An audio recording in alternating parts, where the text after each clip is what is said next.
Carlos. It's my great pleasure today to introduce Dr. Bremer. It's really a small world.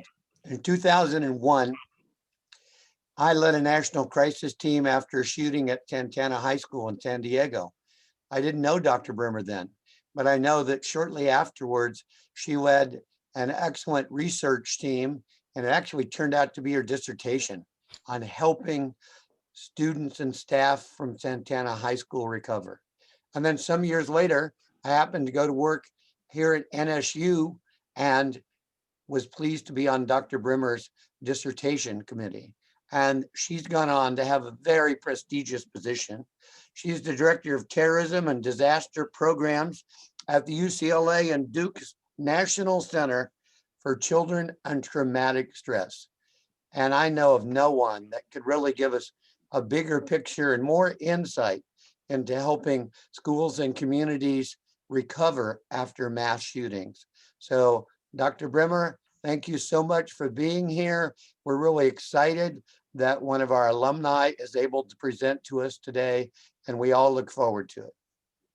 I feel like I'm presenting my dissertation again, coming back, but I'm honored to be with everybody today and to share some of our insights on what we're learning after mass violence. I do want to just, since there are folks from across the nation and in different parts, we have been learning from many different mass violent events, and I want to be respectful to what happened at Parkland, but I will be referencing some other events such as what happened in Orlando and Vegas and some other places. That this content can be difficult, and if you have to take a moment and step aside, feel free. I do want to make sure that I respect everyone's limits here, but it's important that we talk about what are the impacts and how do we best support communities after mass violence, and really think about the long-term consequences and things that we can do to continue that healing process. So as Dr. Poland had indicated, I'm part of the National Child Traumatic Stress Network, which we are funded by SAMHSA, a part of the government that's called the Substance Abuse Mental Health Services Administration. And our goal is to raise the standard of care to improve accesses for all children who have been exposed to trauma and the different types of traumas that impact our communities and our families across the United States. My job is to head up all of the events that tend to make it in the news. So all the terrorism, disaster, mass shootings, and school violence. And so right now we are 117 centers across the country. We are about to, as of October 1, the end of this year, we'll be up to 140 centers to expand our mission. And that mission is quite great right now, especially when we think about how do we fuse COVID and some of the impacts of the pandemic in our work with mass violence, disasters, and terrorism. I wanted to start off, when you hear about some of the work that I've been doing, there actually isn't a universal definition right now about what we mean by mass violence. So the DOJ uses the definition, and that it's at least 4 or more casualties. And that it significantly burdens the victim assistance and compensation program that is local. You're going to see why this definition and some of the definitions that are used right now federally are insufficient, because it doesn't represent the large community groups that are impacted by these events, and that we really need to be working towards a more comprehensive definition. Whenever I do this work, there is not a protocol that one size fits all. And I think that's important, especially when communities are leading in. I always get the, can you give me a checklist? Well, there are some things we know work after these events, but there's many things we have to take into account. We have to learn about the community that's been impacted. Was there previous adverse events that just might have happened? Take, for example, Sandy Hook. Sandy Hook happened right at the time of the holidays. They also had been exposed to Hurricane Sandy 2 months prior to, and we had to keep that in mind, that that region was still recovering from that natural disaster. We have to think about the distinguishing features of the event. Were there aspects of it that was significant magnitude? Were there certain groups that were targeted, such as what we saw in Isle Vista at the University of California, Santa Barbara incident, or what we found in Charleston, South Carolina? So we have to think about what groups are at risk, and also how do we bring in healing traditions that meet the cultural rituals and traditions of the different populations that might be impacted. So when I'm doing this work, we really think about some key concepts that I want to go over. And for some of you, this may be understood already, but we really want to make sure we're talking from the same platform today. So anytime that we're seeing a community impacted by mass violence, we've got to look at who was exposed. So who were in the vicinity of where the incident took place? Were there loved ones who are suffering right now because because they know somebody that either had died or have been injured or were in the direct vicinity? But we also know that there's other exposures, those who are first responders that are doing their job and coming in. There might be even, we're even thinking about the media right now. Production side of media have to look through all the material that come in. We're seeing that they get exposed. So it's important for us to look at who has been exposed by these situations. And how do we make sure that we have a gradated response for intervention for the different needs that people have? We also know that there are secondary adversities that happen in all of these events. And what we're learning is that these adversities happen for years. So there could be initially after an event that people take advantage of the stressed community and may call in threats. But later on, we also know that other adversities, reports are always written. We know we have actually been seeing that there's a lot of court cases or even trials that take years that can bring up the different experiences. There might be another incident that touches home for this community. So we really have to appreciate what are those secondary adversities and how do we support that, including how do we support during the anniversaries. One thing that I've been really focused on in all of my work is how do we think about both making sure we acknowledge the trauma and the grief. There are many times some of my colleagues focus on the trauma aspect, but we leave out the grief. And why this is important is that we're truly seeing that there's different trajectories for those who are bereaved and who are missing their loved ones because of this tragedy. So I'm going to give you an example. Sometimes you'll hear people talk about resilience. Resilience is a wonderful thing, but resilience doesn't work when we're bereaved. If you think about the concept of resilience, resilience is the concept of bouncing back. So if I experienced a trauma, I can get treatment, my reactions might resolve, and I can bounce back. We don't bounce back from a loved one being killed. We find ways to create meaning, we find ways to honor, and we find ways to uh, make meaning of what they have meant to us in our lives. And that's very different. So sometimes we have to be careful about the terminologies we use and making sure that they work for both trauma and grief. We also have to think about how do trauma and loss reminders interfere or complicate our recovery. anniversaries and thinking about this weekend. First and foremost, we do have to recognize those that are not with us today. It's important that they are not forgotten. That we make sure that that's the forefront of our services and what we're trying to do for that honoring. When we see another mass violent event happen, that might be a trauma reminder for those that were in this incident. We might be thinking about where we were that day, how we reacted. And so it's important that we understand both the concept of trauma and loss reminders.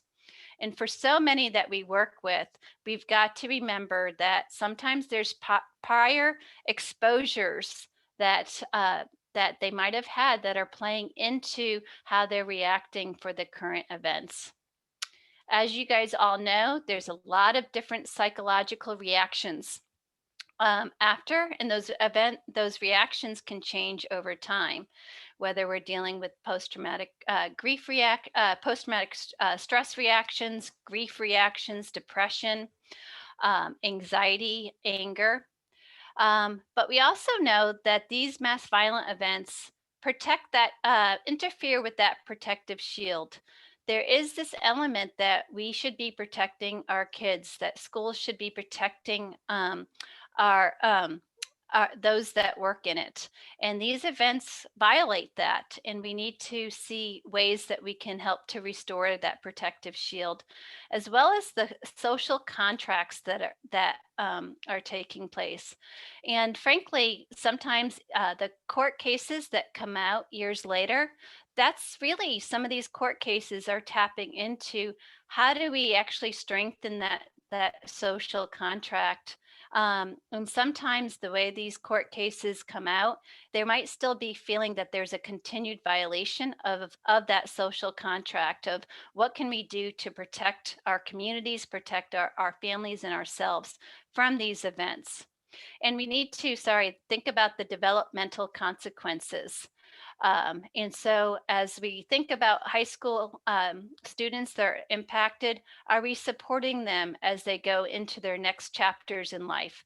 So, those communities that we're working with in long term, we are thinking about, are we supporting them when they're in their college or military or work life? When they come back to your community, are we helping them to be professionals in your community and helping people rethink the values that they have to offer?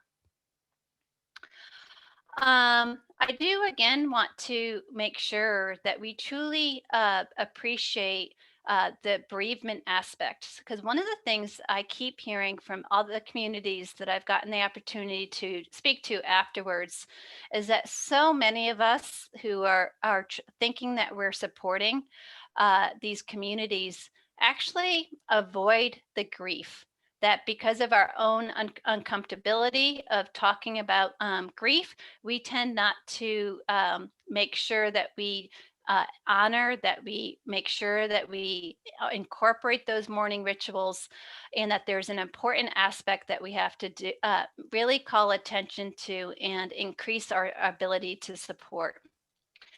One thing I want to call your attention to is that DSM-5 has just, as of last couple of months, there is now a diagnosis of prolonged grief disorder. It's not public yet, but it will be soon. It is approved.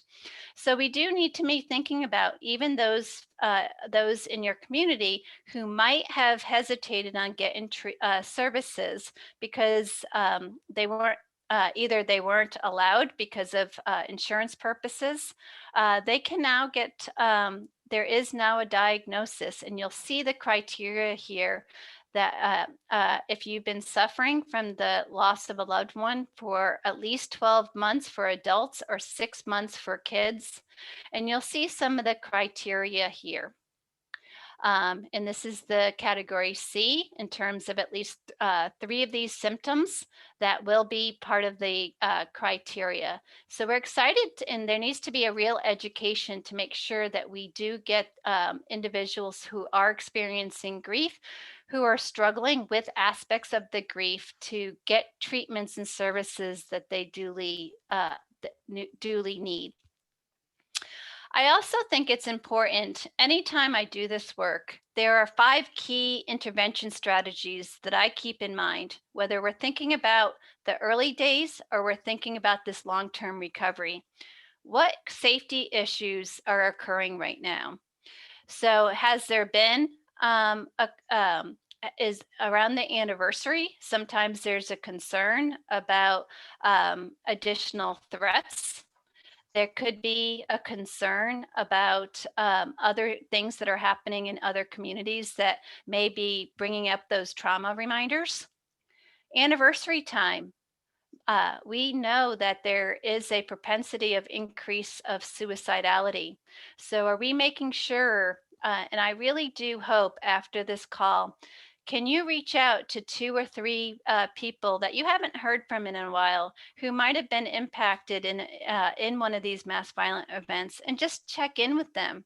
We do need to make sure that we give supports and people feel cared for, and if they do need help, that they get those help. You're going to hear from me in just a little bit about how we really need to think about how media and social media can actually be a secondary adversity, that we have to think about really discussing media literacy and how do we help to get our knowledge, but not continually re-expose ourselves to material that might be harmful for our healing purposes. Calming. So we talk about safety. We always have to think about what is currently going on for me, for my family, or my community. And what are those ways that we can help with education, those trauma and loss reminders? How do we do basic education to talk about trauma and grief reactions?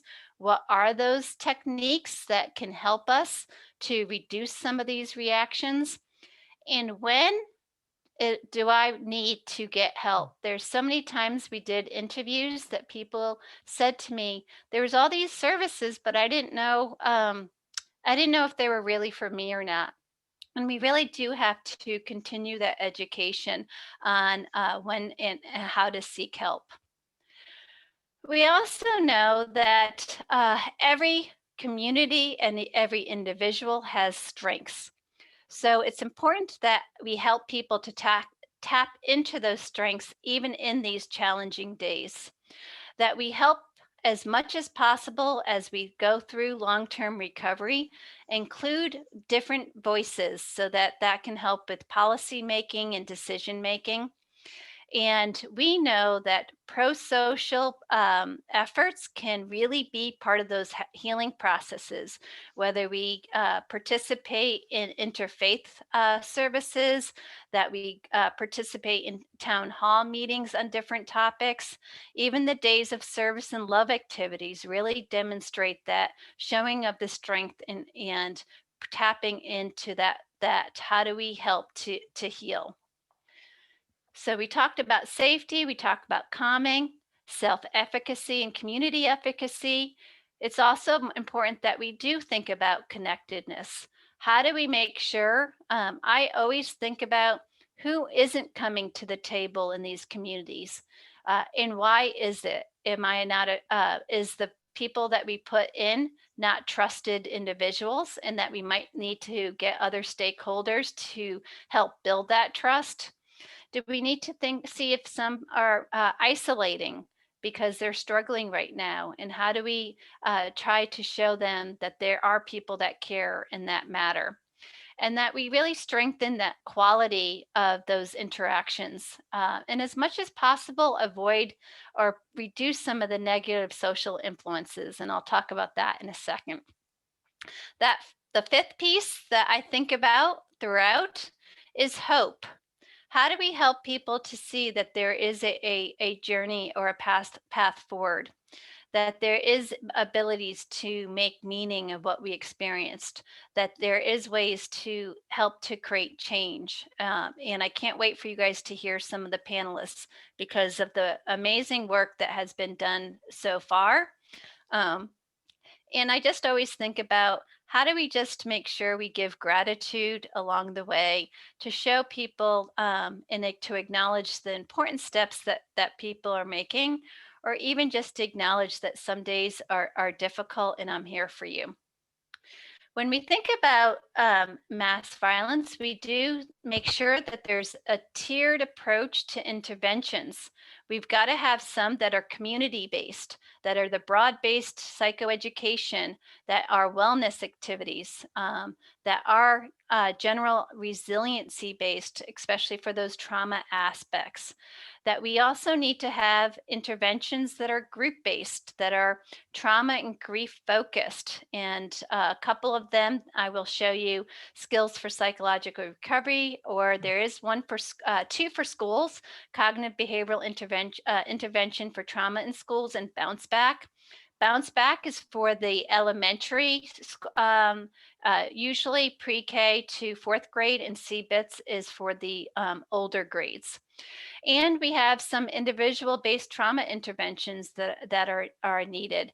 Trauma focused CBT is one of them that has been used throughout Broward County, and cognitive processing therapy is another one. And these interventions are needed even now to make sure that we meet the needs of where people are at. So if you're interested, psychological first aid really could still be used for any of the secondary adversities that might be occurring, whether it's during trial times.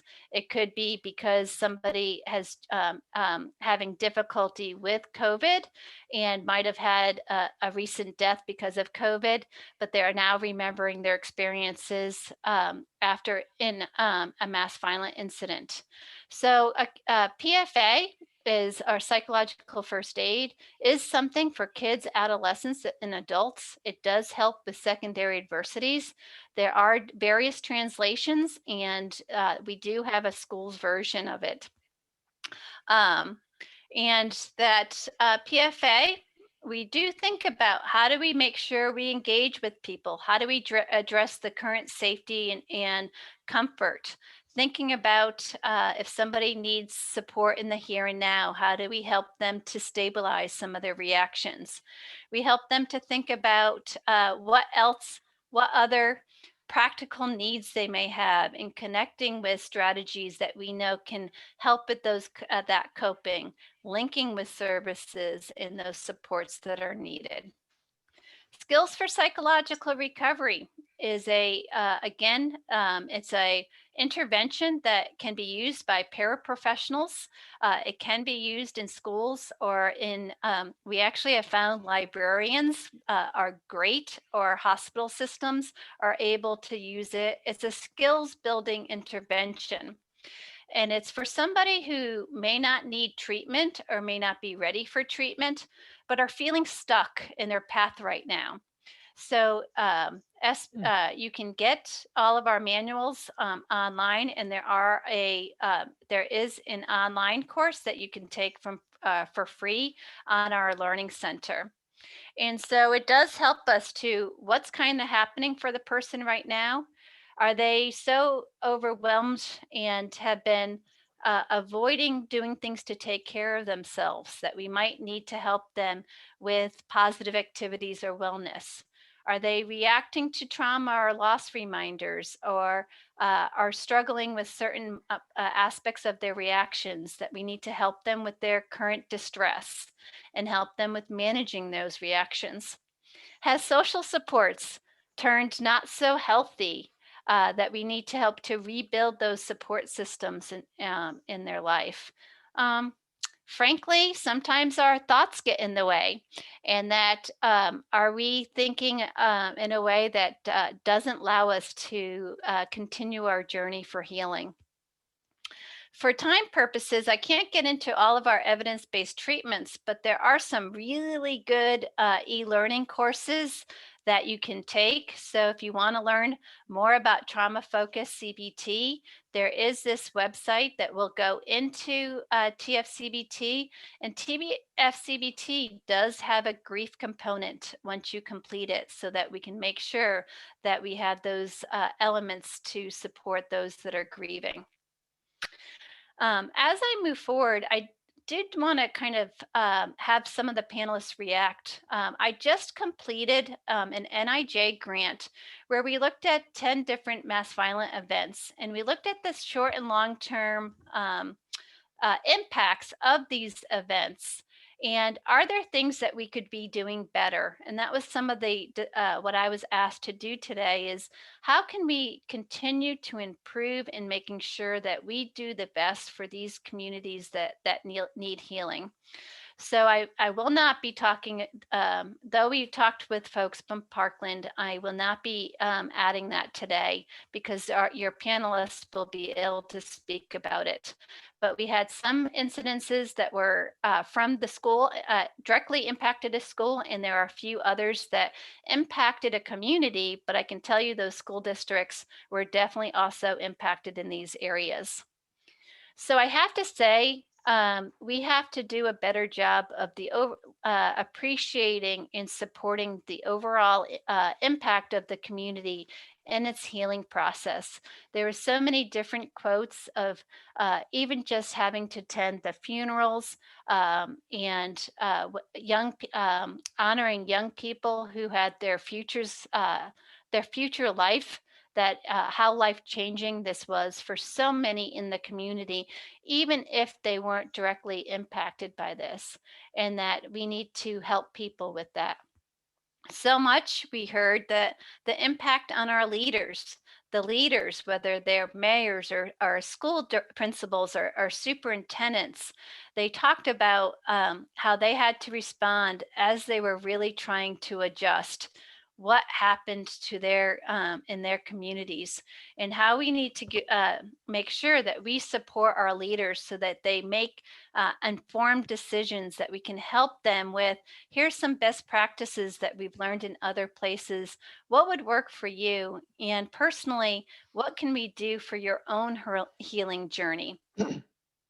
Our first responders, so many of them talked about that they are part of these communities, that they have kids that are in these that were at these events, and talking about juggling doing their job and doing their job well, but also the personal of their loved ones may have been involved, and the struggles with that.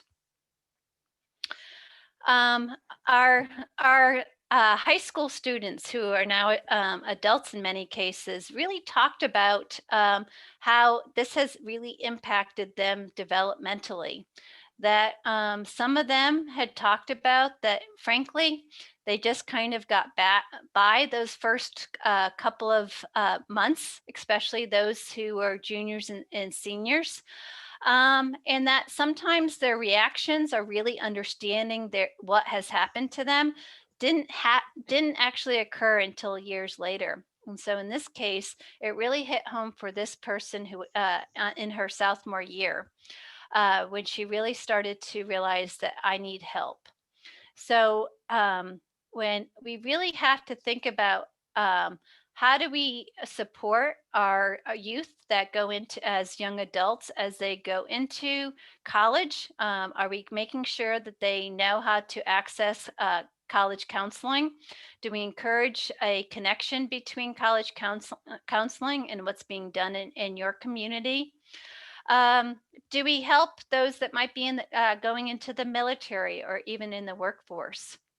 We also heard from some of our communities who are a few years out, how do we help our youth who might have been impacted by this to integrate now as they move forward in their new chapters of coming back to our communities as professionals? How do we make sure we allow them to be seen as professionals and not what they experienced during the mass violent incident? How do we think about um, there was one example in one of our communities that someone was going to work at the schools, and it was their first time going back to the school after they had graduated, and they got really triggered by the uh, the emergency drills that were occurring, and that their supervisor, it would have been nice if their supervisor helped them through that process so that they could have done their job. So there might be ways that we need to be sensitive as supervisors as well, as these young adults come and brighten our futures in our own communities. And there's quite a few that told us that it was really hard to return back to our to the community because of what they experienced. And is there things that we can be doing that if they do want to come back, what are those things that we can make sure that they're invited and feel welcome? We learned a lot about what are some of the barriers to services. Time and time we were told, um, uh, I didn't actually, there was, yeah, we saw all these people and they kept asking us, do we want help? But we didn't even know what we needed. There's also a subset of folks that were really feeling like, hey, uh, others need these services, but I don't want to take away the services of others that they were more impacted than me. And that there was this concern that they shouldn't, um, but now they're feeling the repercussions for not following up. So we really do need to be thinking about how do we make sure services are available long term? Some of the communities that we talk to, they're still getting new people 7, 8 years out who are, for whatever reason, that person is ready to actually get services at this point. And how do we make sure that they are still available for those that need them? As I said before, we've got to do a better job of acknowledging the bereaved, making sure that we are truly meeting their needs. Many times we were told by those loved ones of the bereaved that they did not ever get services, even though services were available, that they were told about them way too soon, and that no one came back to them at a later point when they actually could hear this information and make sure that they had that information or if services were even still available for them. Because we found that the trajectory in the bereaved, it really wasn't until a year or so after that many of them had realized that they might need support. And at that point, they there wasn't all the supports or those people that were helping to navigate. A lot of those had gone on to other work activities. So we do need to make sure we think about the timing. Media has been a big source of really trying to understand that for those who have been through these events, we have to appreciate that many are beginning to really look at the news and watch all the videos because they're trying to understand what they actually experienced. If you are in one of these events, if you're in hiding for certain parts, you actually don't have the full understanding of what happened and other to your friends and to your colleagues. So you begin to look at these videos or look at these news clips to find out information. You're also trying to find out. I'd walked by somebody and I saw them on the ground. Is what happened to them? And so sometimes there is the need to fill out. So how do we help those that have been through this? Can others be sifting through? Can we help them with some of their answering without them having to do all of this? Because they also talked about how it became overwhelming and it really kind of kept them stuck. We have to think about social media. Definitely was considered, there's lots of great things about social media, but it was also considered a reminder. For those of you who have Facebook, Facebook right now will unfortunately have this feature called memories. And right now, for those of you who might have posted at the time of the incident and the weeks afterwards, Facebook then might show those memories of what you experienced 3 years ago. And so it ends up bringing back things that you haven't thought about right now. And many people talked about just how jarring it was and difficult at time. We also know that sometimes there can be closed groups that are started after these events, and that initially these tend to be helpful and supportive because it helps us with getting that comfort. But over time, some had felt that it state was a constant reminder because of the some people were at different trajectories of healing, and so helping people to navigate, it's okay if they want to not view these groups as much, whether they don't want to be a part of it right now, but helping them tap into those strengths and protect themselves as they see fit and what they're needing over time.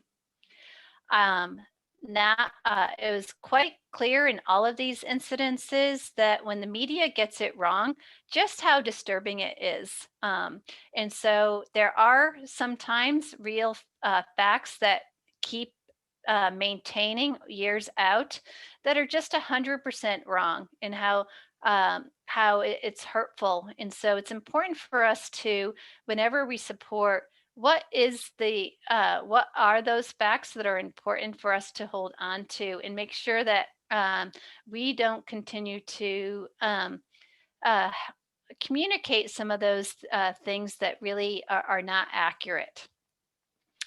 um, I'm not trying to be political, but it does. I have to acknowledge that with these events, that in mass violence, the conspiracies and those that believe in conspiracies is a true threat and a true secondary adversity in all of these events, and that we really do have to appreciate and support those that are being targeted by these.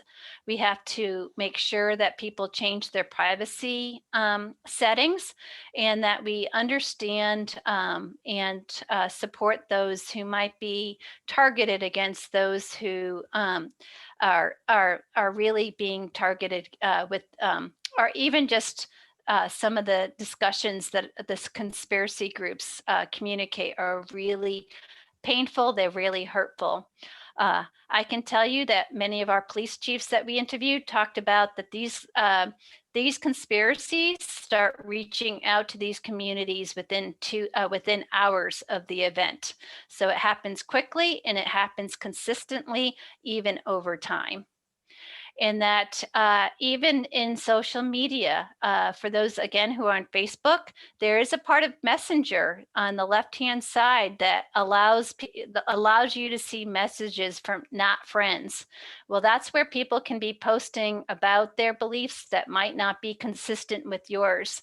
That's where we heard those that we talked to get some messaging that was images that were graphic, that people calling them liars, and we even had to help people navigate.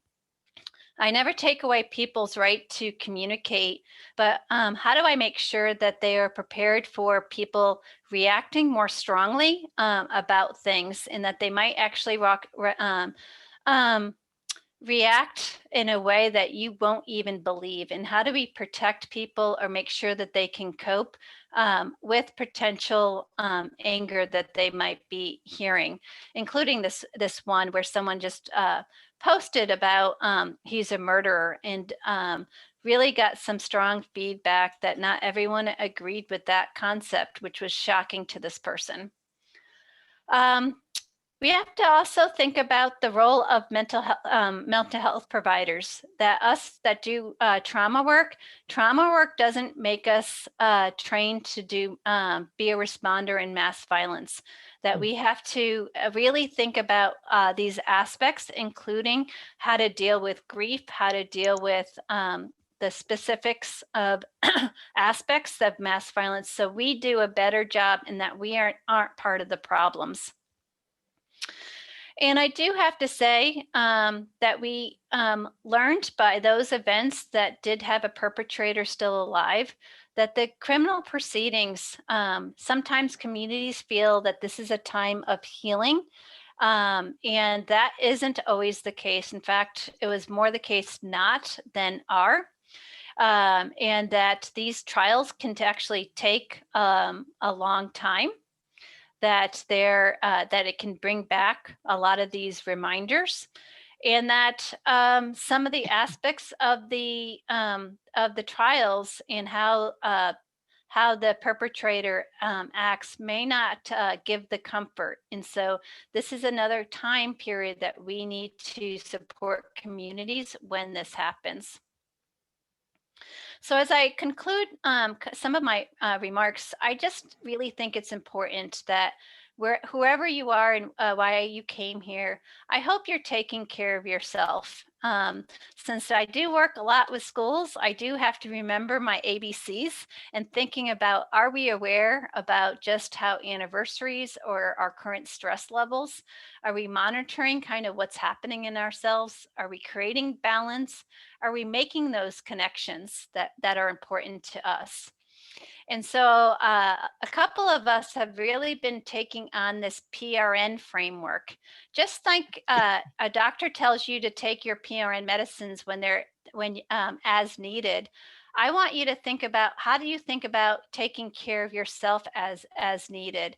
And this can be during these days ahead that might be more stressful, or when you have things going on at work or at school, or those challenges. How do we first pause? How do we take a few breaths, actually think about where we're holding our stress, or do we have our clutter in our heads right now? Or are we thinking about the death of a loved one that we're sad over? And we have to actually take a moment to actually give ourselves space to acknowledge. How do we reset? So resetting can actually happen in the middle of our work days or when we're busy. We might actually reset by taking a few extra breaths. We might quickly meditate. We all have our smartphones. We always put on our smartphones, just even turning on our smartphones, we have our picture that actually brings us joy. It could be your family, it could be a pet. Maybe just looking at that briefly, or taking a walk as it's a beautiful day right now. Sometimes we might be really kind of focusing on negative aspects about ourselves, and we need to give ourselves positive affirmations or watch a short video. Um, Acknowledging that if we're feeling off centered or feeling overwhelmed, how do we help to acknowledge that this is that we are dealing with stress right now? This is a short term situation, and that how do I maybe reach out to those support systems that can help me get through this time?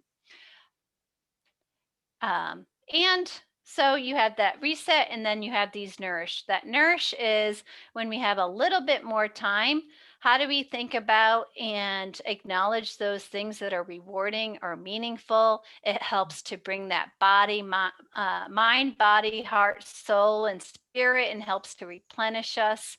How do we do things that put joy or lightheartedness in us? Are we thinking about a family activity? I heard when we were preparing that one family is thinking about going to Disney World this weekend for their nourishment. I love it. Some of you talked about to me right before this of playing with your pets, or just even celebrating successes. I think it's important that we think about what are those elements. There's some great apps that can help us in our journey of taking care of ourselves. These are just a couple: Headspace, PTSD Coach, which is created by the Veterans Administration. It's a free app that helps us with some of these reactions. Liberate Meditation is for our BIPOC community, and it really helps with internalized racism and microaggressions, as well as celebrating being BIPOC. Sometimes we have to release energy, that the stress is building up our energy. So thinking about even a 7-minute workout, I think most of us can think about even setting up that. If you want to learn a little bit more about our network, you can actually type in email info@nctsn.org and ask to be on our listserv to learn more about our products.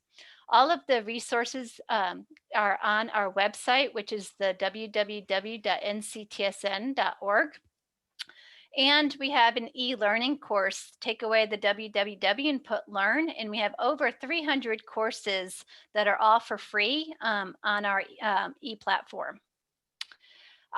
There's also the National Mass Violence and Victimization Resource Center. It actually was just created at the end of 2017.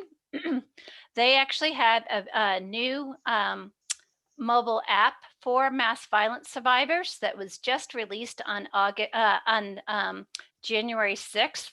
You can get it from the Apple Store or the Google Play, and it's called Transcend, NMVVRC mobile app, or this is their website. Other resources, Voices Center for Violence, Voices Center for Resilience. They were created after September 11th. They have wonderful resources for individuals who have experienced mass violence, as well as the National Center for PTSD. If you want to learn more about cognitive processing therapy, they have that, as well as work for adults in PTSD. And I mentioned cognitive behavioral CBITS and Bounce Back and TFCBT. Here's some websites that you can learn more about these resources. And with that, I'm going to stop and take questions. And then also, I love to hear from our fellow panelists. Okay, so we do have a few questions. The first one, somebody wants to know where they could find the school-based psychological first aid resources.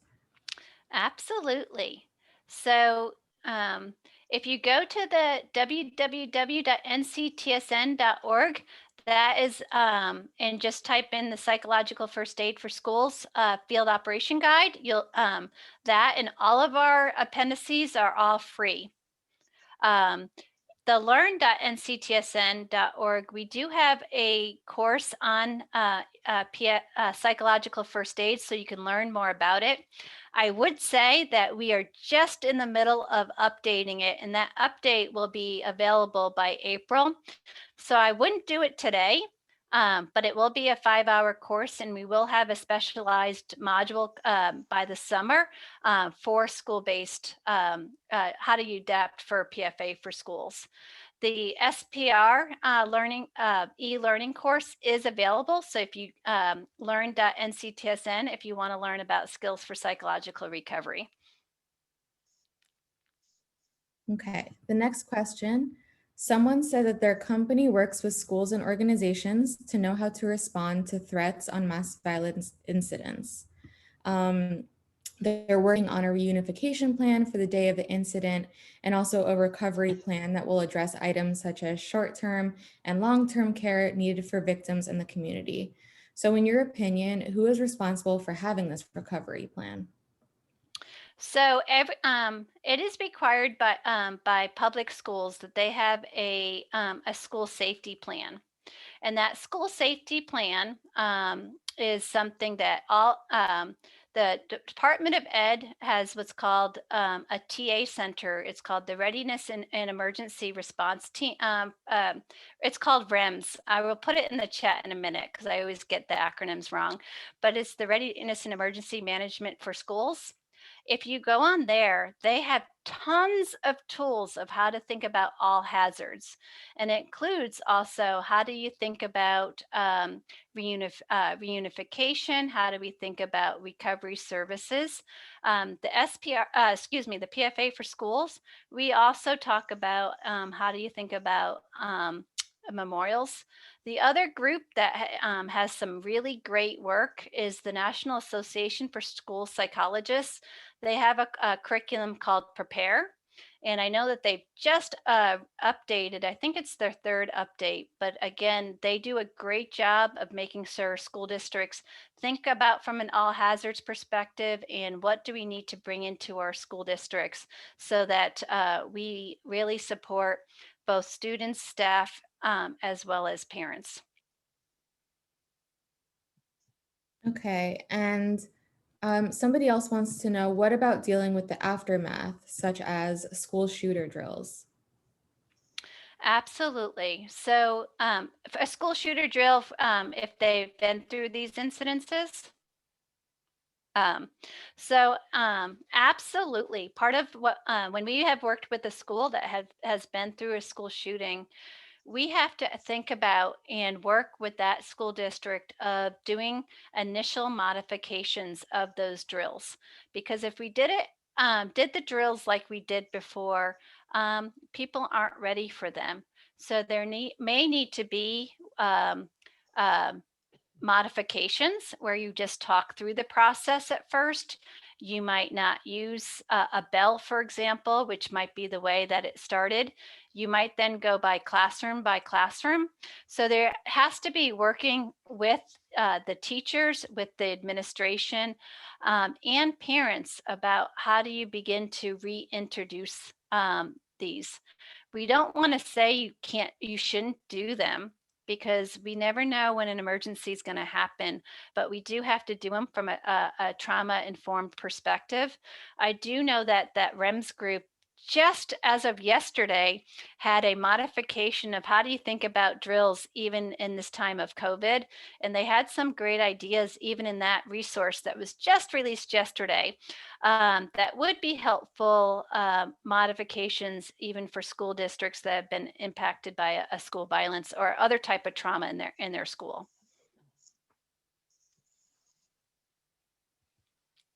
I'm going to stop sharing, and I do want to make sure we have enough time for the panelists, and I'm happy to make sure I answer questions later on, but I will like to make sure that we get to hear from others as well today.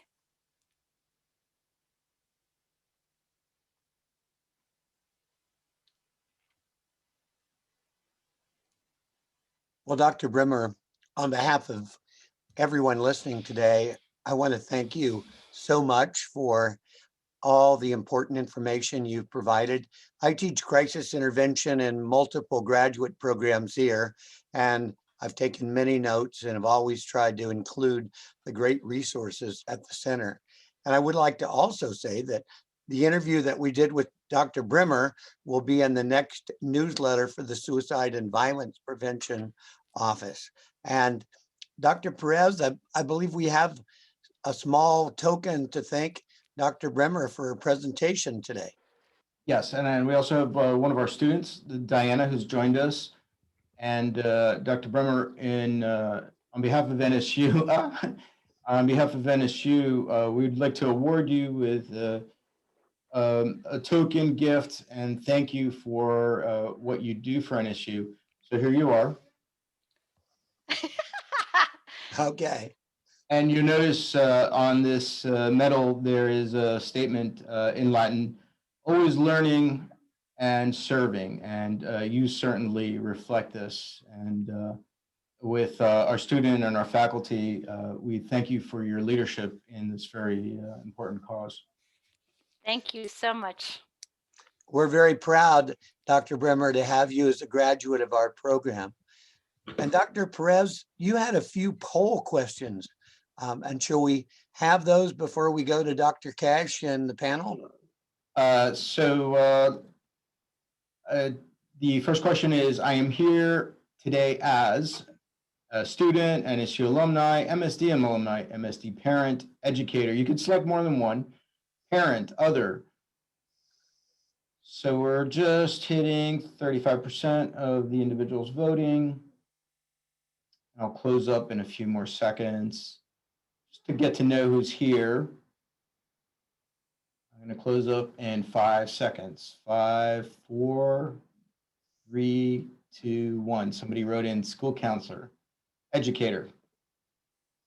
And so 45% of the individuals here, 46% are considered others. So we've got a great diverse audience, quite a few educators, some students, alumni, and a couple parents. Oh, I forgot to show the results. There you go. And let me go ahead and do another one.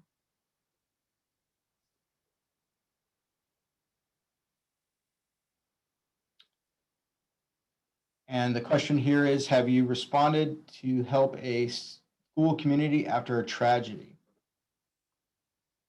So we've got some first responders, some community observers, some teachers. It's quite interesting that this could be a poll and that we have so many people responding to this, that I think we've become just desensitized to how tragic this is. I'm going to end polling in 5 seconds. 5, 4, 3, 2, 1. So we've got quite a few others, again, a diverse group, some community observers, some first responders, some teachers, students, and there you see the results. And a very last quick poll, which has got a few questions in it. So these are pretty simple, yes, no. Do you feel need for more training to help survivors of mass violence events? Yes or no? Would like to know more. Are you familiar with all the trainings resources at the National Child Traumatic Stress Network? And have you received any training related to response of responding to mass violence incidents? And there's 3 questions there, so I'll give them a little extra time. 62% have voted, participated. Thank you for your responses here. I'm going to end polling and share the results. So any feedback on any of these polls? Or what you're expecting? So Dr. Bremer, there's a few more people that would like to know about would like to know more about your organization.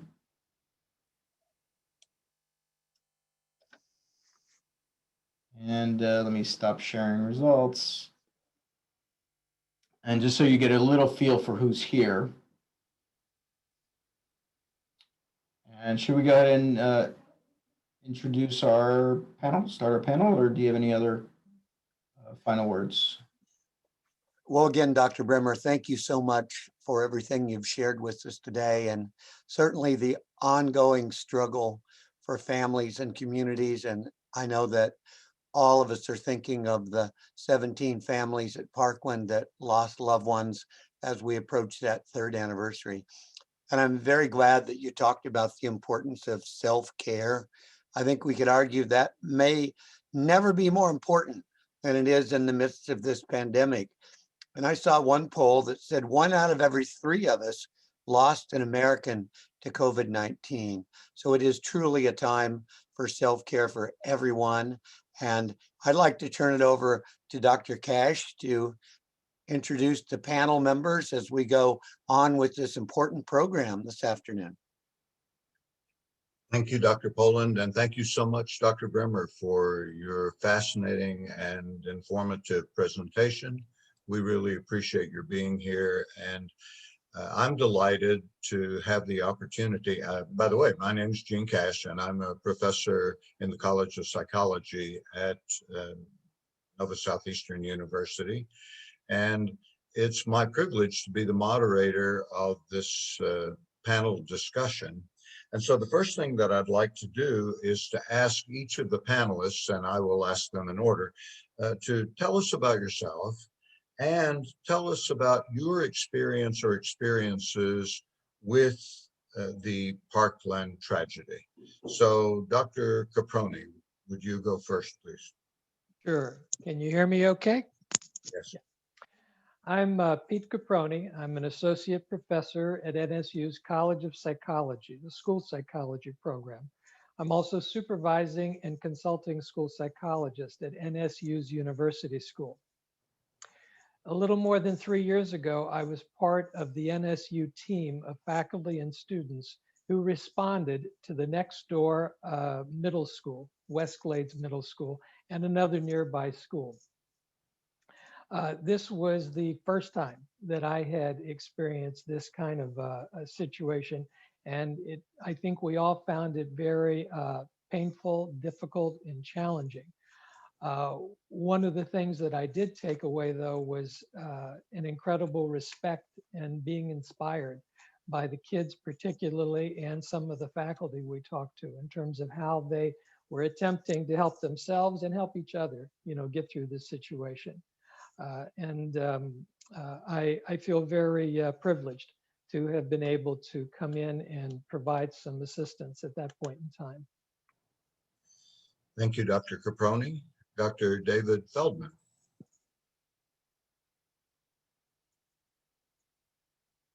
I always forget to take myself off mute, and I end up like talking, and everybody's like, take yourself off mute.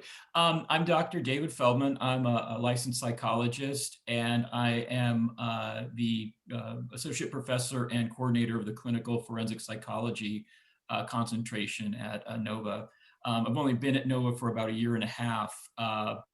But the sort of the purpose of me being here today is I'm a resident of Parkland, Florida, and then I have a daughter, Olivia Feldman, who is in the room with us, who was a sophomore at the time of the shooting. So it was, something that both, touched me as a professional, touched me as a parent, and then as a community member. And it was interesting, then I've told this story before, but it was one of those things where at the same time, I'm a professional, and I have done crisis and crisis type of interventions before in the military and other places along those lines. So my initial instinct, when the shooting happened, was I have to be involved. I have to go. I have to volunteer, and I have to call everybody that's doing something and say, I'm here. I want to be involved. I want to do this and that.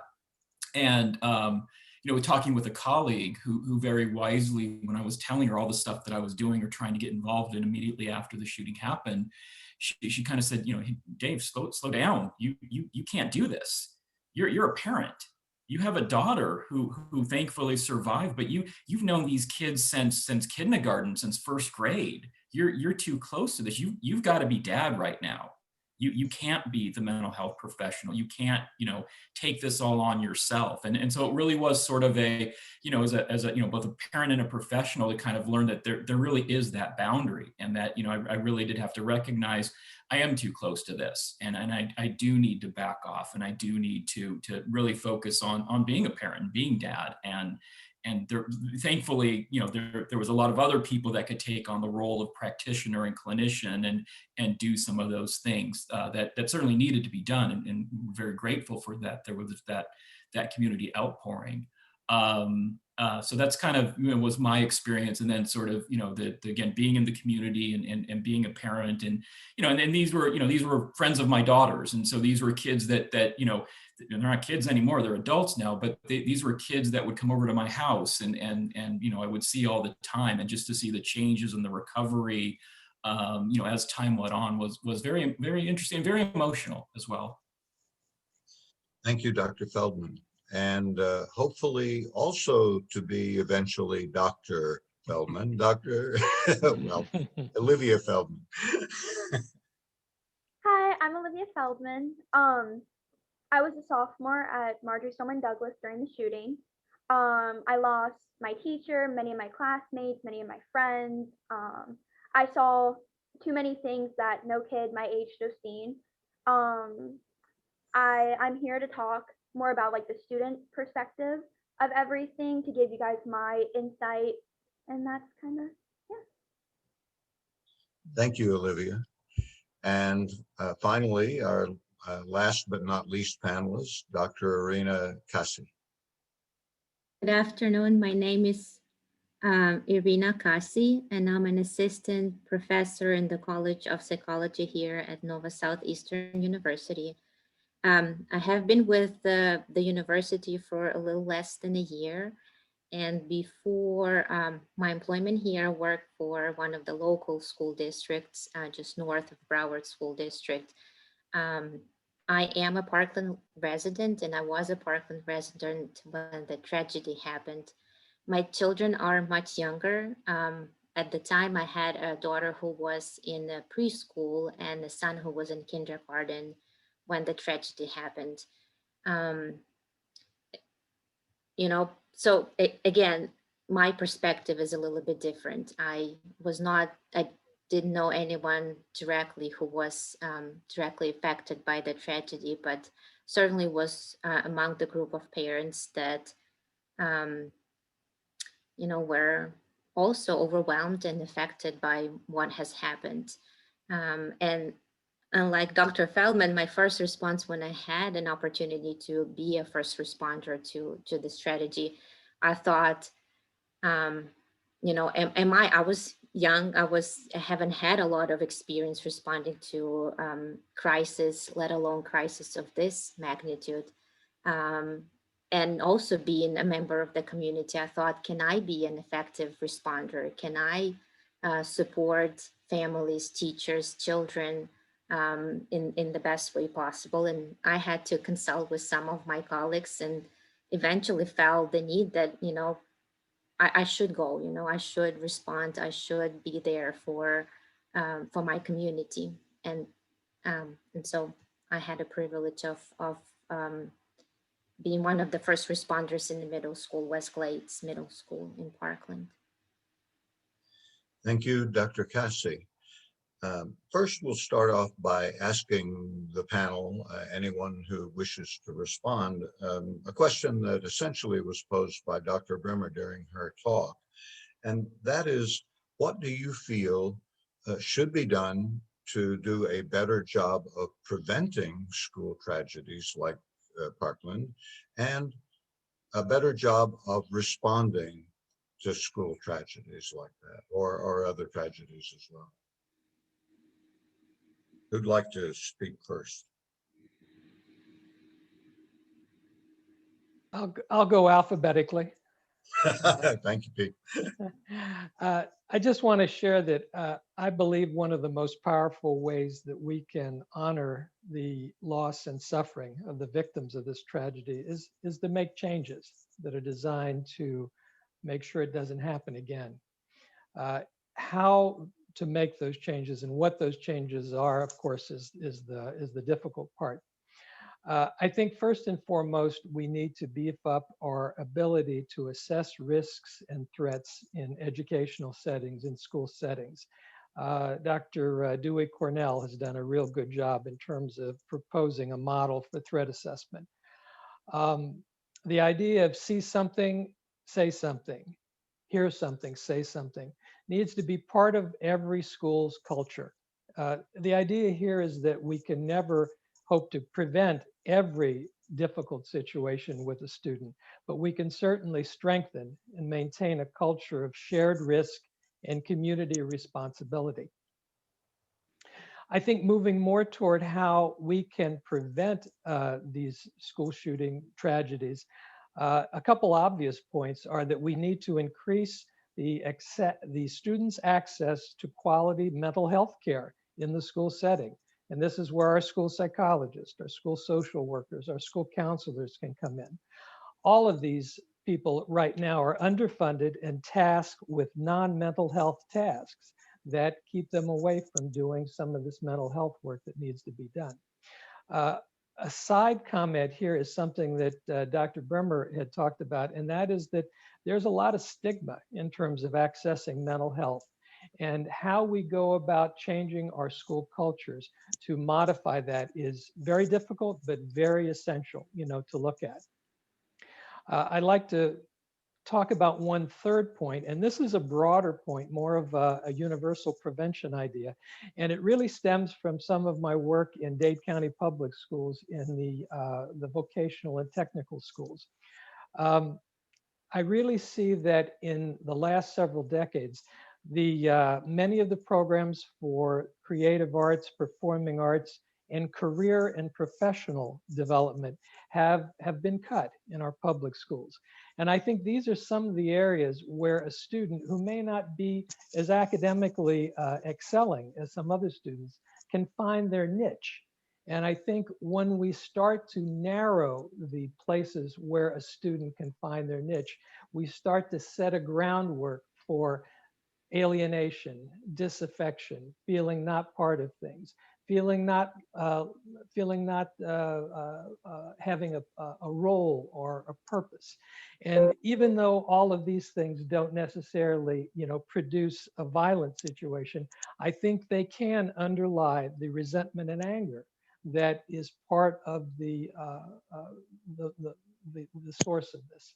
So I think one of the things we need to look at is how we gear our educational opportunities for all different kinds of kids in public schools, with more emphasis on the arts and career vocational training. Wow, great response. Thanks, Dr. Caproni. Would other panelists like to add something? I Oh. would like to add, if Okay, go ahead, Irina. I agree with Dr. Caproni. I think that the change is needed. The change is definitely necessary. Whether it's a systemic change or an individual change. Yes, we need schools that are more physically safe. We need schools that can develop climates and environments that are safe and positive and good for personal growth of students and teachers and staff. Yes, we need to destigmatize mental health and make it more accessible, but we can't forget the strength. And I'm kind of piggybacking over the quote that Dr. Breimer had on the very last slide of her PowerPoint presentation, that the act of kindness don't cost us a lot, but they can bring a lot of change. And this is some of those individual preventative, if you may, efforts or acts that we as citizens, we as community members, we as members of schools can do. Reaching out, checking on others, being mindful of others. I think for me personally, I would love to see a lot more of that. And I think as a Parkland resident in those last 3 years, I have definitely observed and experienced it myself, community really coming together and being kind to each other. And, whether it was a small group effort or individual effort, you could definitely see more of that in this community. I would love to see more of that here and in the nation. Thank you, Dr. Cassie. Anyone? Can I just add to that just real quick? Sure. I think I don't disagree. In fact, I very much agree with everything that's been said. One of the things that I kind of noticed, and I think again for us as people with PhDs and PsyDs and mental health professionals, we get the idea of destigmatizing mental illness. We get the idea of having programs. We get the idea of if you see something, say something. The problem is we don't think like a 16-year-old. And one of the things that I kind of noticed, and again, this is, my own observations from a lot of the students that I knew that, that had talked to me and some of the other panels that I'd led, is that there really was kind of this disconnect over, the message that gets out. If you see something, say something, go to therapy, there's therapists here. And there was kind of that awkwardness for that 16-year-old, 17-year-old. Yeah, we can say, all these things, and we can have these great programs for, treatment but do, in a sense, the stakeholders, are they buying into it? And I think for a lot of them, the answer was no. Mental health, psychology, counseling for a 16, 17-year-old, that's weird.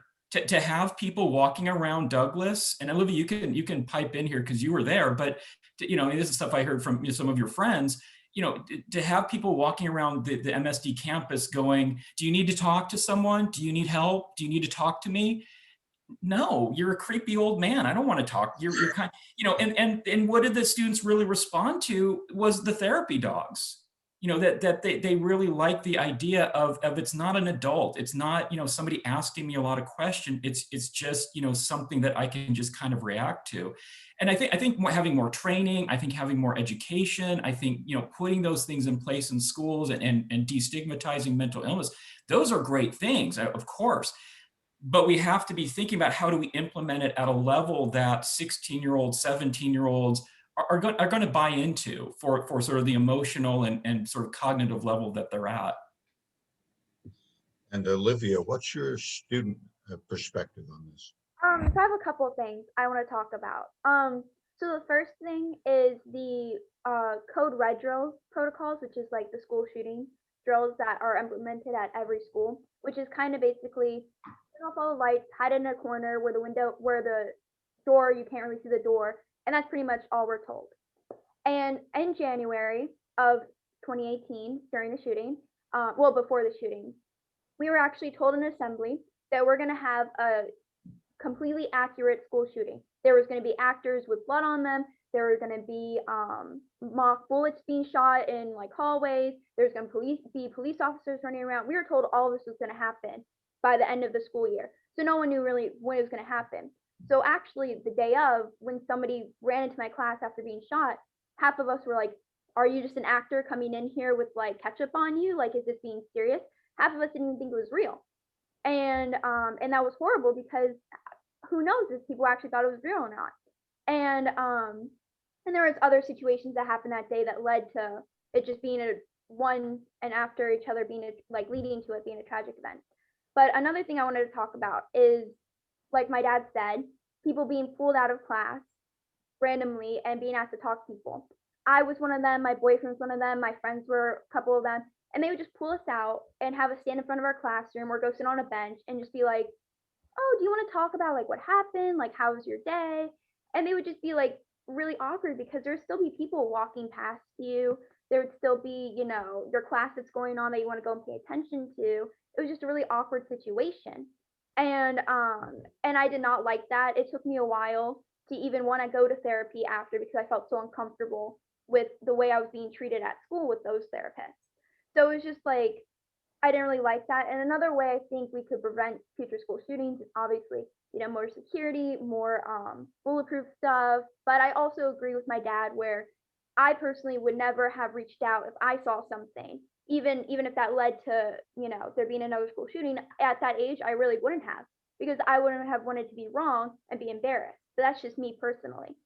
So I don't really think that's the best situation for myself.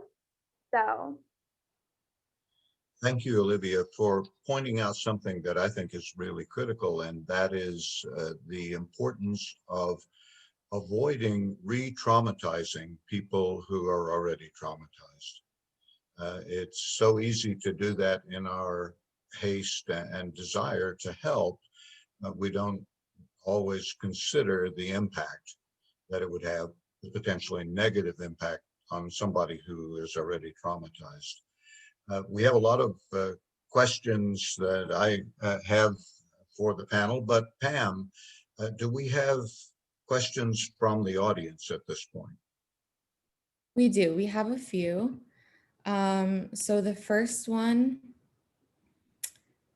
how can mental health professionals work with local government in order to create that culture within the community? I'll just chime in and first, I put in the chat. We actually have a framework to how to think about trauma-informed schools, and there's kind of 10 different areas. But one is those partnerships, and as what Olivia and Dr. Feldman had talked about, part of that is how do we think about the different stakeholders, the families, the students, as we're developing these.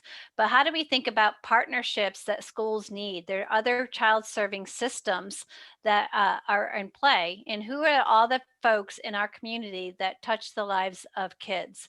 And they all have to be part of the table in terms of how do we make sure that mental health, that child welfare, or even juvenile justice are able to talk with each other and communicate so that there can be a holistic way of supporting supporting our kids.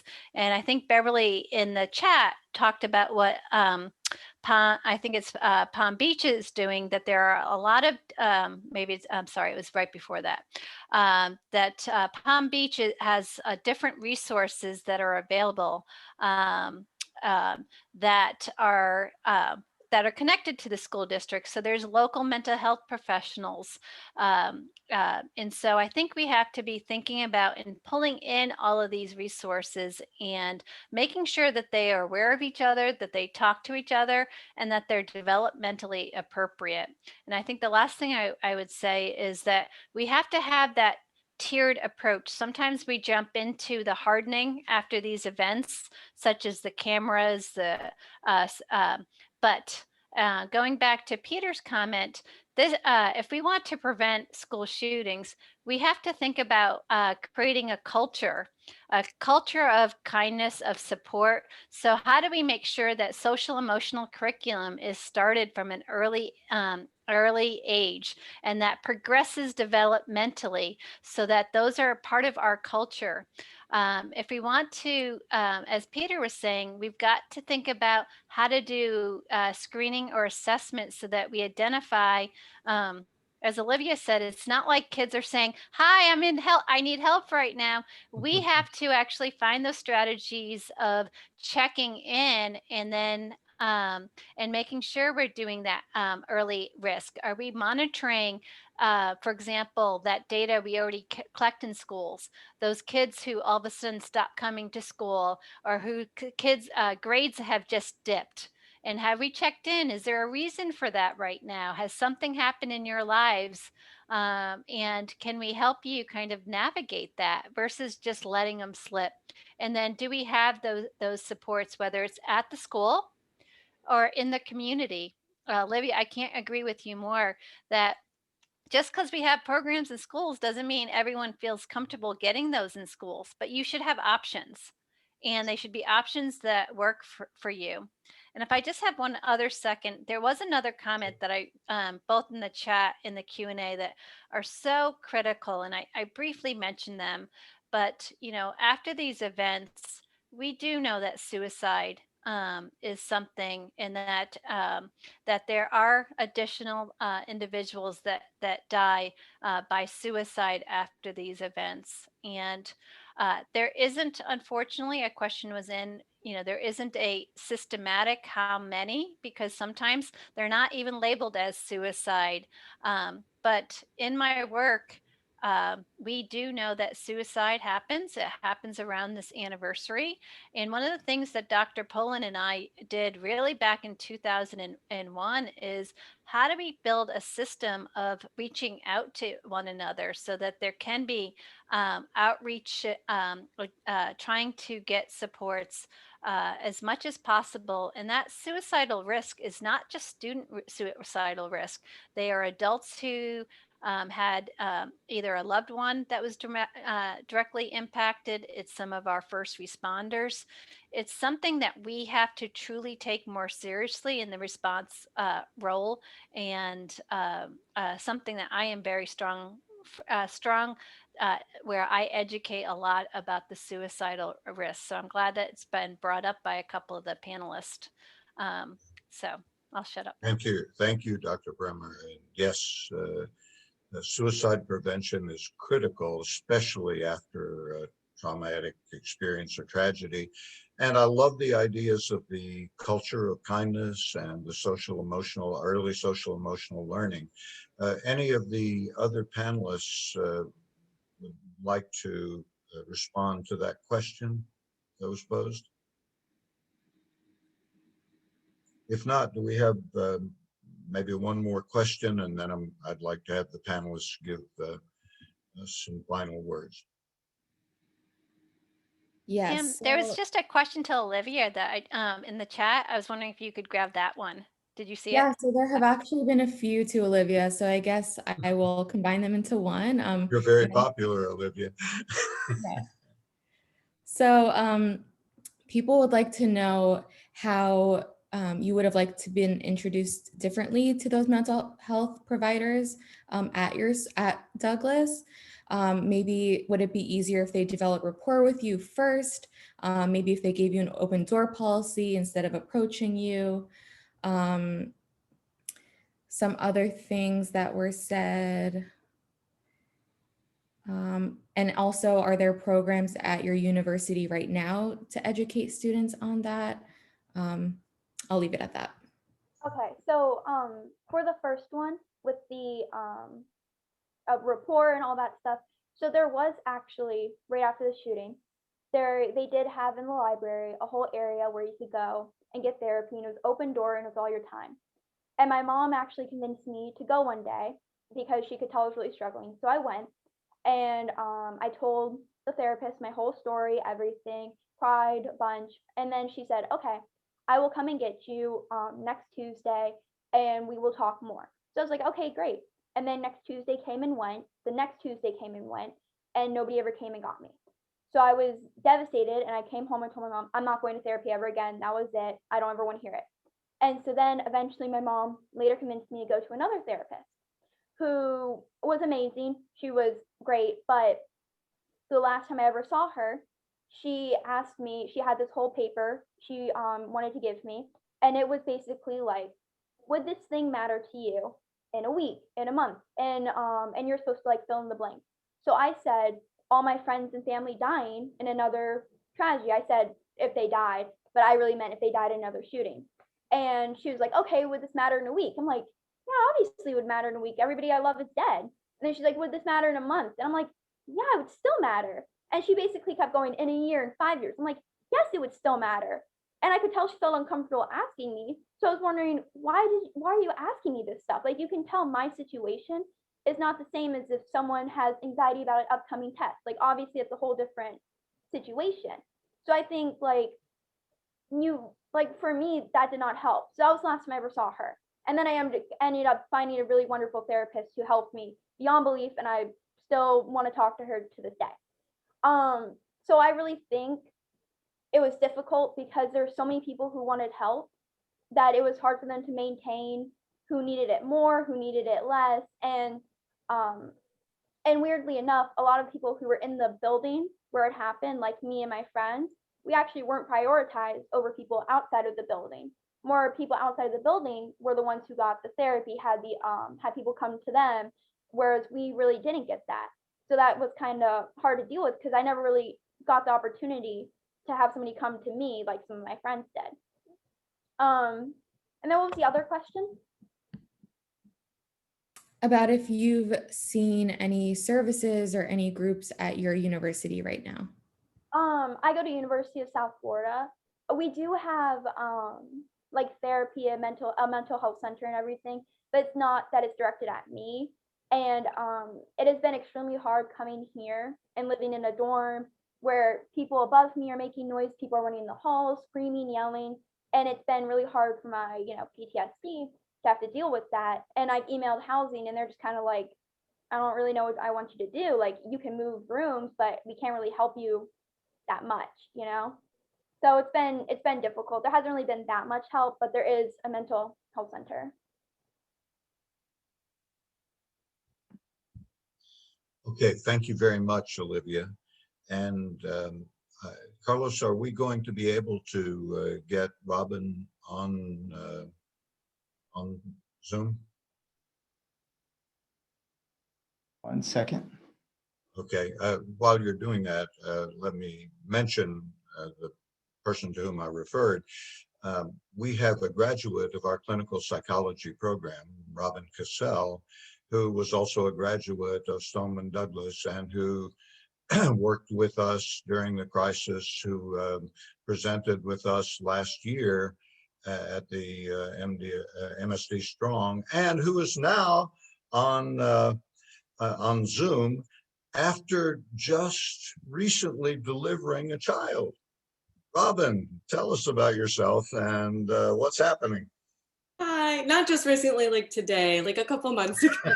I apologize if he cries, but I was feeding him, so I couldn't have been on before. But I am a graduate of MSD, a graduate of NOVA, as Dr. Cash was saying, and Jean, I'm working on it. Good. And a first responder at MSD, and lots of emotions were, obviously involved, and I'm honored to have been a part of it. The community is outstanding and phenomenal, and it's incredible to see how everybody came together.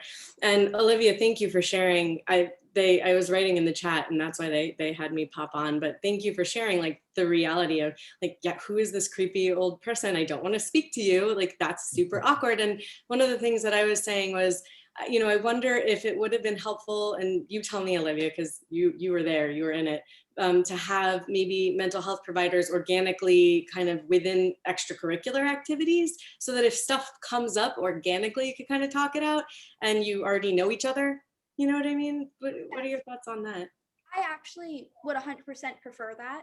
That is actually the way my mom actually convinced me, was because somebody came into my class, and my dad has his own issues with this, but somebody came into my class and had us fill out forms, like it's kind of like check yes if you have PTSD and you add it up and it shows if you have PTSD or not. It was a stupid thing, but I was able to talk to some counselors and like kind of like discuss like how I was feeling, and I was like, oh, maybe therapy isn't that bad, maybe it's not as weird as I was thinking it was. So that's what actually led me to want to go in the first place.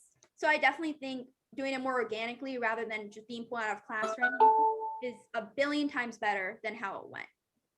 Okay, awesome. Yeah, so that was my thought. Okay, And I thank and I you. can't say Oh. more, Olivia. You know, when we do this work right, if we've made a promise, you've got to fulfill that promise. The time and time I've heard like, oh, how many promises of I'd meet you the next week, and then it doesn't happen. I mean, even from a basic principle, that's part of like our psychological first aid. I am so sorry, even from that level. But I hope other providers hear that, you know what, when we make those promises and we don't keep them, they hold on to people are holding on to are not fulfilling that for a long time, and it has much more repercussions than we think, and that's something that can easily be fixed. So that is not good practice, and I'm really sorry that you experienced that. Yeah, so am I. And thanks for sharing that, Olivia. And thank you, Dr. Brimmer. Now we have just a few moments remaining for a final statement from each of the panelists. So I'll start with Dr. Caproni again. Okay. There was one question in the chat that I wanted to respond to. It was a very good question, and that is that while students may say something when they see or hear something, the response to that has to be the right one. And if the response is that, well, we can't do anything about that because nothing has happened yet, that is not going to foster that culture of safety and shared responsibility. So I very much appreciate, I think it was Shoshana that made that, that comment. The other part of her comment was that we need to, again, in a school culture, let people know where there is help available. And that was the second part of her comment, that sometimes this is not the case. So yeah, there's a problem. What are we going to do about it? So again, I thank you for that comment, and definitely there's a great responsibility on us as people in schools, as the adults, to have those doors open and make it very clear we will do the right thing when you give us that information. Thanks, Dr. Caproni. Dr. Feldman. So I did want to just real quick address the issue that Olivia brought up that I had. The issue really stems from, I got home from work one night and Olivia, my 15 or 16-year-old daughter, comes up to me and says, guess what, Dad, I have PTSD. And I said, well, how do you know? Where did that come from? And she said, well, some people showed up in my class and they gave us a handout and this paper to fill out, and you add up the score. And if you get a score over this number, it says you have PTSD. So I have PTSD. And it's weird because I have it and other people don't. And we were all sharing our PTSD forms and we were taking pictures and posting them on Facebook and sending them out. And I said, this is ridiculous on so many levels.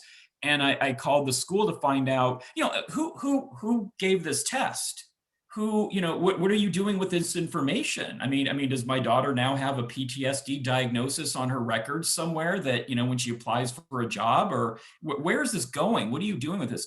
And it was interesting, again, being both a mental health professional and a parent, the response I got from the school was basically, we're the school, you're just a parent, leave us alone, we're going to deal with it. I mean, I see people's mouths kind of dropping open. That's not exactly what they said, but that was the kind of the read between the line things. And it really was sort of a, I'm a psychologist. I do testing.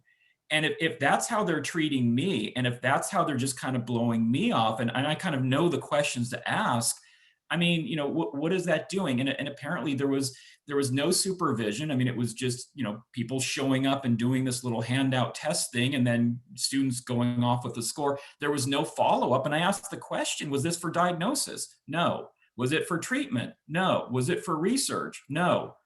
Then what was it for? I mean, then what was the point of it? And there really was sort of this, well, the county has the right to do this kind of stuff, and you're a parent, and we don't have to answer to you. And that was real frustrating as a parent, that here's my daughter going through all this and looking at this treatment and looking at trying to get help, and there's no communication, there's no cooperation between myself as a parent and the school, and there was that very guarded and defensiveness. And the other just real quick thing I wanted to just add was, one of the things along with that inconsistency in treatment that Olivia and other kids had mentioned to me was that because there's no consistency with the same professional counselor or psychologist, that every time I meet with somebody, it's a first session. And every time I meet with this person, I have to go over and relive and talk about what happened. And so we never get to the therapy, we never get to the treatment, because every time it's a new counselor and we have to start off talking about what happened, and then it's time to end. So there really is that. There has to be that consistency. There has to be, we have to eventually get to treatment, or then we're just reliving the experience. Thank you, Dr. Feldman. Olivia. I just want to say thank you for having me here. I always enjoy talking about like what happened to me, so I can help you guys learn how to better, do your thing. And I just really enjoyed being here. So thank you. Thank you for being here. We appreciate your participation. Dr. Cassidy. Again, I want to thank everybody for coming together. And my last thoughts as we discuss the topic, as we approach the anniversary, the 3rd year anniversary of this tragic events, we need to have more of these conversations. One thing that I hear today is that there are not enough of those, right? The collaboration, the coming together, having a dialogue, not a monologue, not throwing things at others, services, information, supports, but having that the process of sharing, of hearing others, of listening to others, sharing our own thoughts and ideas. And I just wish we have more of those. We give a voice to the parents, we give a voice to the teachers, we give a voice to the students, the communities at large, as we process what's happening. And Thank you, Dr. Cassidy. Dr. Perez. Well, I basically would just like to thank everyone for their time and for their continued commitment to this, this cause. It is definitely something that we at NSU will continue to keep in our thoughts, and just taking a moment to extend our very best for the survivors and the family members who had suffered. And we are here for them. NSU, in case you didn't know, we have programs in education, psychology, of course, business, medical programs. And within the College of Psychology, we have a number of clinics. And Dr. Pullen, you've even created a fund here that we've worked to address and respond to these matters. So we are very much here for the community and for across the nation as well. So thank you again all for joining.